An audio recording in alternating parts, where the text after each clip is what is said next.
Coming up next on This Week in Torrance, voters head to the polls on election night. We'll give you a breakdown of all the results. Then they may only be in middle school, but these students got a first-hand lesson on the democratic process. Plus, the race for the 66th Assembly seat was a close one. Reporters Lorena Salzedo and Kyle Sexton talked to each of the candidates. We'll have those stories coming up. And if you're looking for a new place to dine, we'll tell you about a restaurant here in Torrance fusing two cultures together to make a unique flavor. These stories and much more are just seconds away. Your local news starts right now.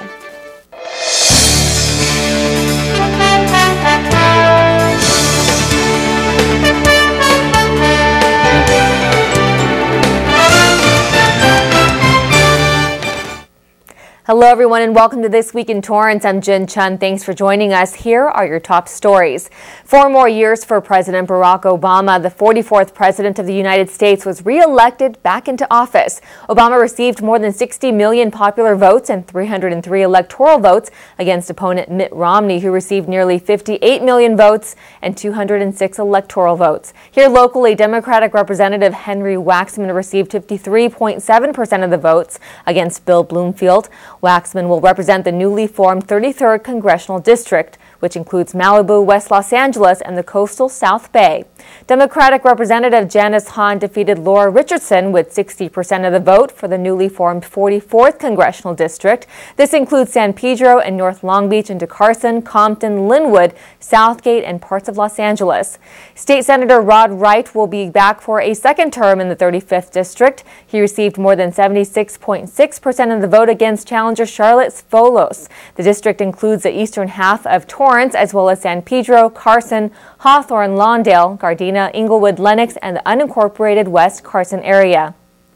Democrat Al Muratsuchi declared victory in a hotly contested race to represent the South Bay in the state assembly. Muratsuchi received 53.8% of the vote. The 66th district stretches from Manhattan Beach south to Rancho Palos Verdes, Gardena, Torrance, and Lomita. Measure E was passed with 66.5% of the votes cast across the South Bay. The bond measure will help El Camino College receive facility upgrades. Measure E will add $7 per $100,000 assessed value on top of the $17 already paid by area taxpayers for the 2002 bond measure. For the average South Bay property owner, the cost will increase from $51 a year to about $72 and would last nearly 28 years. While California voter turnout was lower than in 2008, here in Torrance, thousands headed to their neighborhood polling stations to make their voices heard. Reporter Charlene Cheng is in West Torrance to tell us what propositions were most talked about. Charlene? Thanks, Jin. We're here at Pacific Inn, just one of over 80 polling locations in Torrance. We spoke to voters about some of the issues that are important to them during this election season.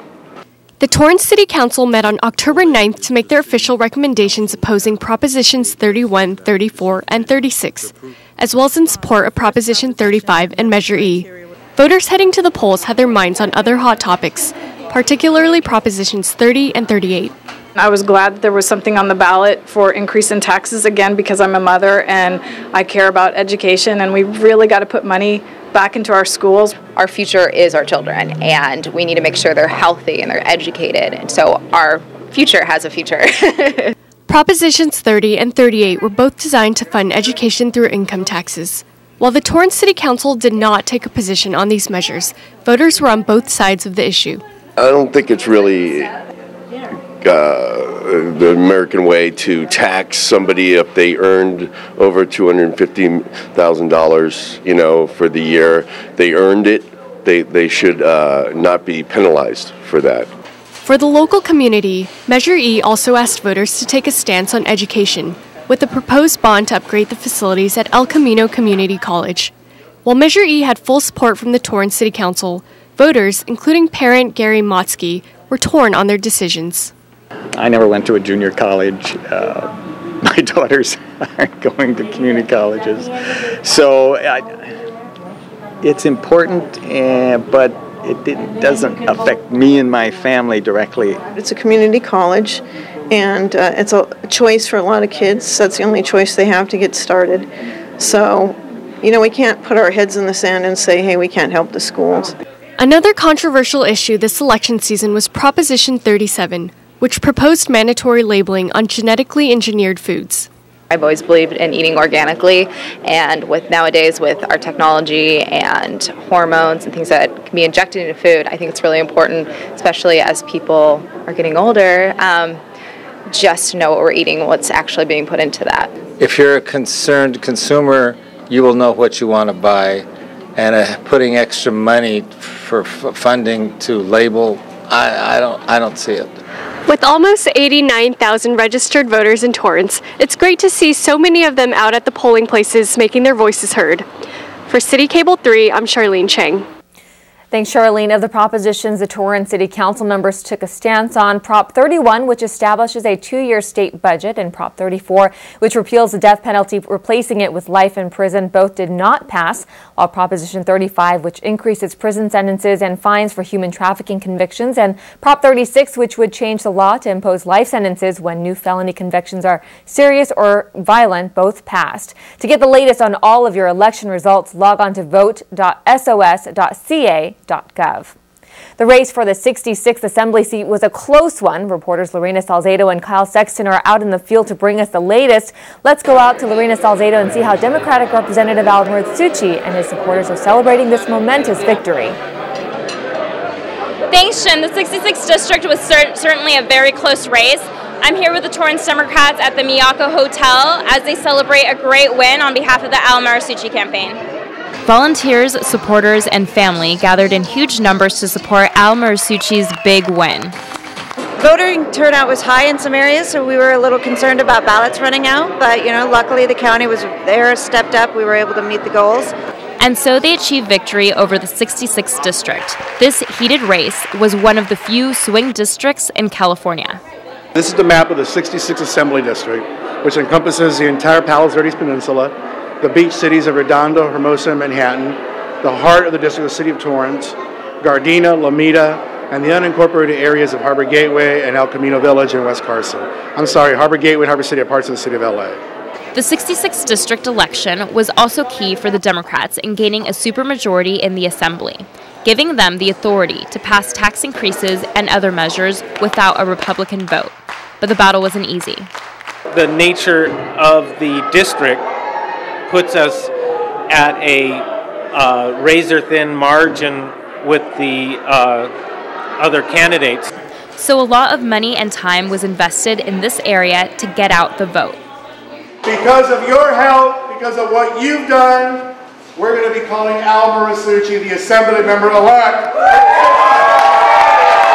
We had out in the field probably close to 200 people walking door to door, making phone calls. We had a great internship program and local volunteers who came out. We had students, we had senior citizens, we had Democrats, we had Republicans, all in this race helping out. We had rich, we had poor, young and old. It was amazing. When the new district lines were drawn, the Torrance Democrats and other outside groups immediately backed Murthucci. His biggest supporters was the California Teachers Association that contributed almost $200,000 to his campaign. Al is the perfect guy. He's been on the Torrance School Board, and he cares about education for the children.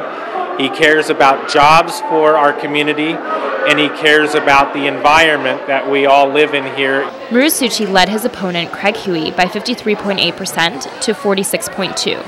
Murthucci told us of his next steps in his new role. To get our fiscal house in order and to focus on common sense priorities like good jobs, good schools, safe neighborhoods, and a clean and healthy environment.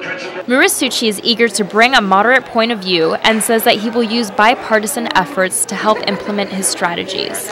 For the next 2 years, he will represent the 66th district in Sacramento. For Torrance CitiCABLE 3, I'm Lorena Salcedo.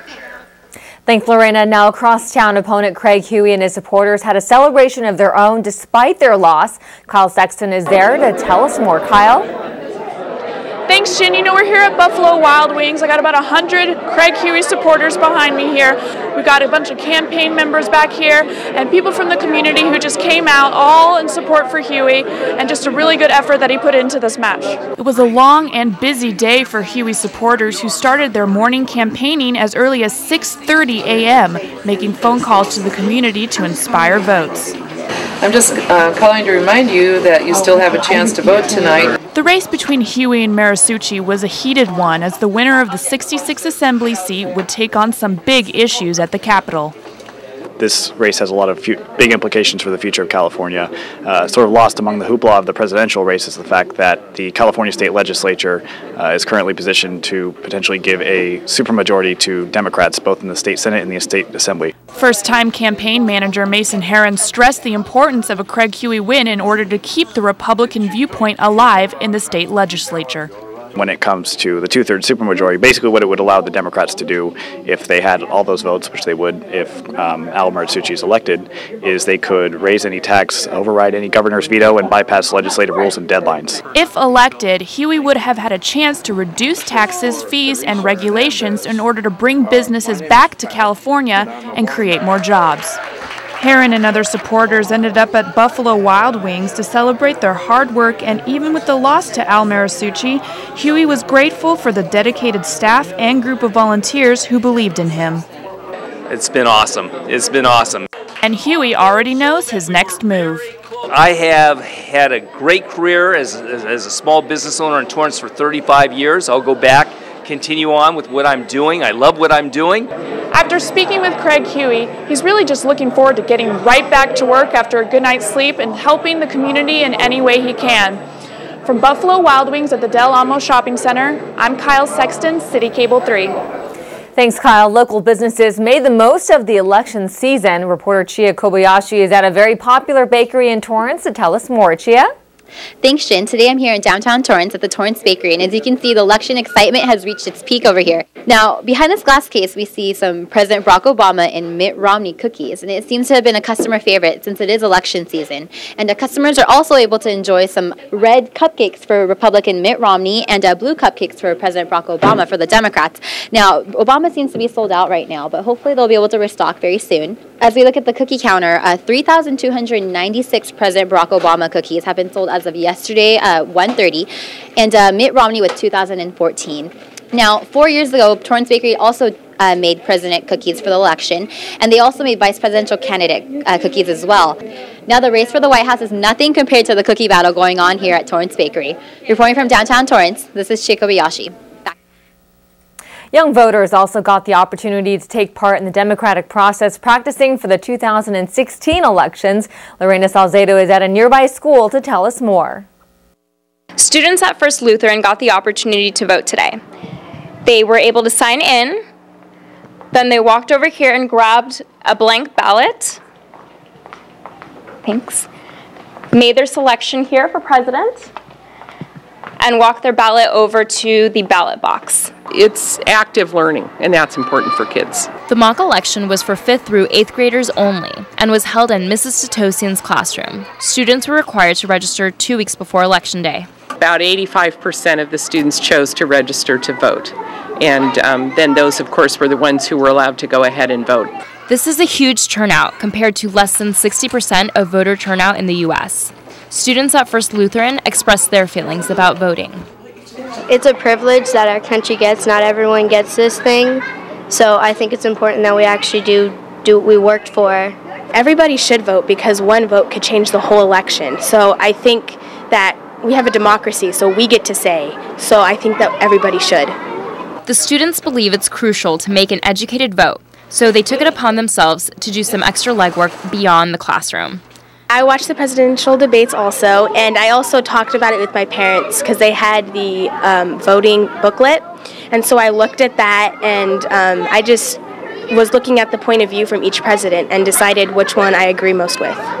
There was a lot of work involved to pull off this event, and students learned firsthand about the various aspects of putting together an election.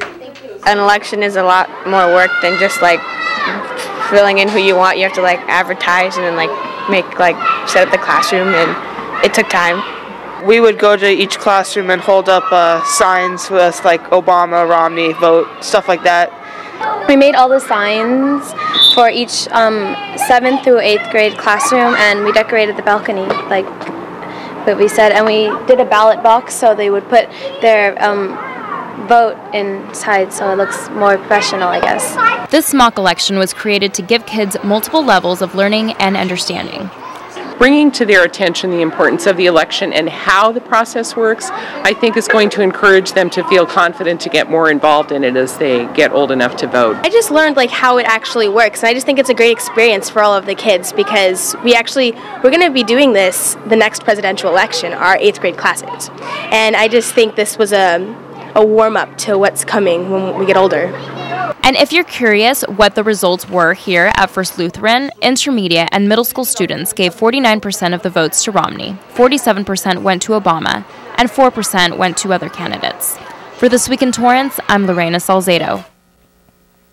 Thanks, Lorena. Students making a difference in the South Bay community are being recognized thanks to the Daily Breeze People of Distinction Award. The People of Distinction Awards Gala honors community members making a difference in a big way, those who inspire or help make the world a better place through their jobs, volunteer work, or individual initiatives. Now, teens from the Torrance area were top on that list. Tiffany Hattori and Anna Spalina are both students at South High School. Tiffany is busy mentoring students, participating in the marching band and Girl Scouts, as well as spending time with local seniors at a nursing home in Torrance. Now, Anna has been baking for a cause helping to raise funds for Free Wheelchair Mission, an organization helping people who couldn't afford otherwise a much-needed wheelchair. Anna is also a member of the Torrance Youth Council. Good luck to the both of you. Still ahead, artists speak up against bullying and abuse, plus the Torrance Rose Float Association holds a much-needed fundraiser. We'll tell you more about that story when we come back. What you doing, Dad? My favorite thing. Really, Dad? What are you doing? Paying bills. Every month a stack of them come, just as regular as the rain. What's this one? That's a special one, son. I pay it first. How come? It's money for my retirement account. I put some money aside each month just like I was paying a bill. Wouldn't you rather buy something? I don't want to work forever, and I don't want you to have to support me in my old age. In a way, I'm buying peace of mind. I'm on the installment plan. If you could see anything in the world, what would it be? I'd love to see Paris. I like to see cupcakes falling from the sky. To save your vision in the years ahead, call your eye doctor for a comprehensive eye exam today. Then call 1-800-437-2423 or log on to seeabettertomorrow.org to learn about glaucoma and macular degeneration. I just want to see more of the things I love. Automaker Honda just launched a new program encouraging customers to go natural. Reporter Charlene Chang has that story. As if paying less than $3 a gallon for fuel isn't enough, Honda is offering another incentive for prospective buyers of natural gas-powered Civic sedans. We're working with Clean Energy, who is the largest public infrastructure provider in the United States, to provide a $3,000 Clean Energy credit card to every retail customer of the Model Year 12 Civic Natural Gas. Honda is the only maker in the United States offering natural gas sedans. With a starting price of $27,000, the Civic Natural Gas is competitive with other alternative fuel vehicles. It's a very fuel-efficient vehicle, so the range is better than any other light-duty alternative fueled vehicle in the United States. So it has much better range than electric, as it's much more affordable than a hydrogen-powered vehicle. Here in Torrance, there's a Clean Energy natural gas station located conveniently right on Madrona. There's nearly 70 public stations in the LA basin, so you just have to know where they are and learn where they are.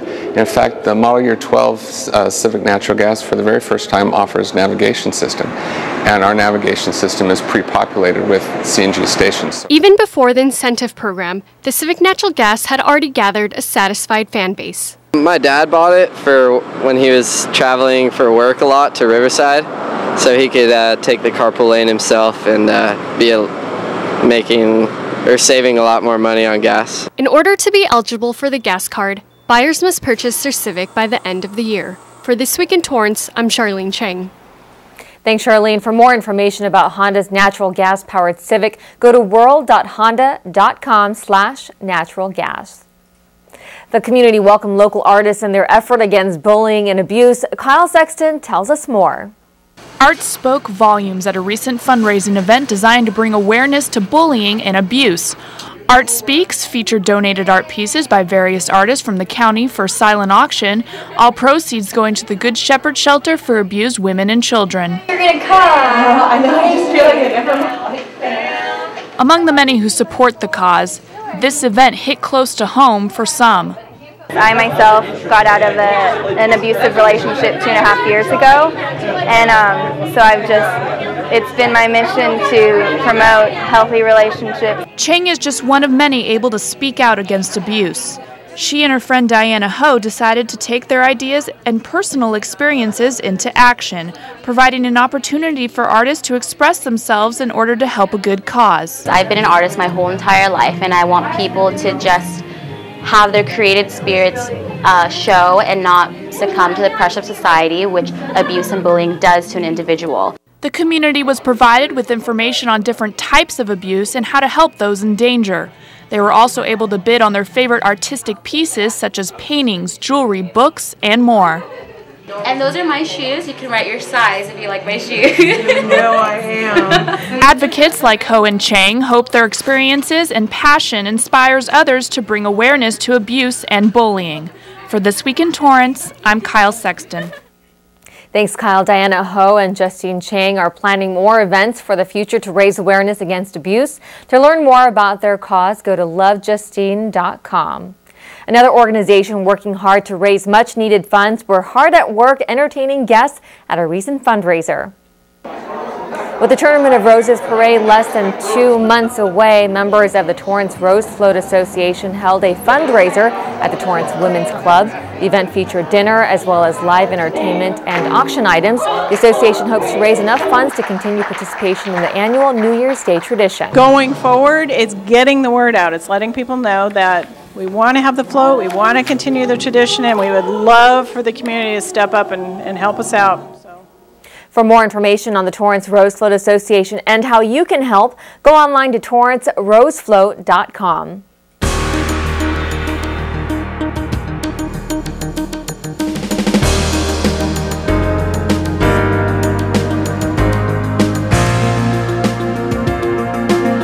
Local elementary school students were treated to a unique presentation on basic aid training. Reporter Chia Kobayashi explains. It wasn't their usual Monday morning lesson here at Walteria Elementary. Check this out, Popo. Breathe in smoke, and we're gonna choke. You're right. For these group of 5th graders, today's lesson was all about safety. Tell them about basic safety in the home, not to play with matches, how to watch out for sunburns, things like that. Just common sense things that they may not think about or their parents may not think about. George Martin is one of 4 Torrance firefighters who gave a presentation this morning called BAT, also known as Basic Aid Training. Go ahead. BAT is designed to teach students about fire safety, including how to put out a stovetop fire, how to check if smoke detectors are working, and which 3 elements could potentially start a fire. One way to put out a fire is by the fire extinguisher. Each family is required to have at least one present in their home. The Torrance Fire Department offers these classes once a year to area 5th graders, teaching them about burn classifications, first aid for burns, and making escape plans. 5th grader DJ Palma shared what he learned in today's presentation. Is to always check that your smoke alarm is okay and change the batteries every once in a while. And before you exit a door, to feel your hand so you don't burn yourself. Martin hopes that students are able to take what they learned here and share it at home with their families. Be safe, watch what you do in the home, make sure you have certain safety things like a smoke detector in the home, which is good, and it'll alert you in case there is a fire. And stop by your fire station and get to know us. For This Week in Torrance, this is Chia Kobayashi. Thanks, Chia. There are 6 fire stations serving the Torrance community. To learn more about safety programs through the fire department, go to the city's website at torranceca.gov. Still ahead, a new restaurant brings the best of 2 cultures together. Think you found every hazard out here today? Think again. The spot you missed could be a killer. That spot on your skin could be skin cancer. If you're a man over 50, you're in a group most likely to develop skin cancer, including melanoma, the kind that kills 1 person every hour. That's why your best shot is to check for a spot. It's easy. Follow through and check your skin. Go to spotskincancer.org to find out how. A message from the American Academy of Dermatology. Hi, I'm Wendy Hammers. You've seen me on Curb Your Enthusiasm and The Sopranos, but right now you're watching me on Torrance CitiCABLE Channel 3. Welcome home.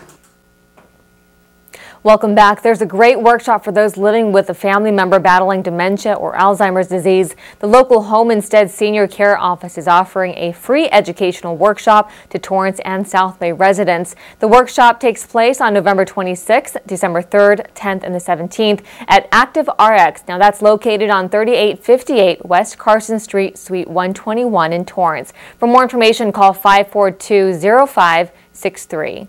And finally, it's the first restaurant of its kind in the U.S., and it's here in Torrance. Lorena Salcedo has more on this unique dining experience. A lot of first-time guests come in here and ask us what kind of restaurant we are. Are we a Japanese restaurant? Are we an Italian restaurant? Capricciosa is neither. This well-established restaurant with 140 international locations introduced their concept to the U.S. just last year. It is authentic Italian food with a slight and unique Asian flair on it. The idea has become a big hit, so we decided to check out some of their best dishes. Most popular dish would probably be the original tomato and garlic. It's very plain, it only has garlic in it, but if you love garlic, that's the pasta to eat. The original tomato and garlic has a strong and appetizing aroma. The dish is also sweeter than traditional Italian food. It's a little bit lighter and thinner than a regular, let's say, a red Sicilian sauce. We tried a couple of other favorites, the bacon rigatoni with the special gravy cream sauce and the spicy seafood linguine that includes shrimp, clams, mussels, and calamari topped off with a garlic cream sauce.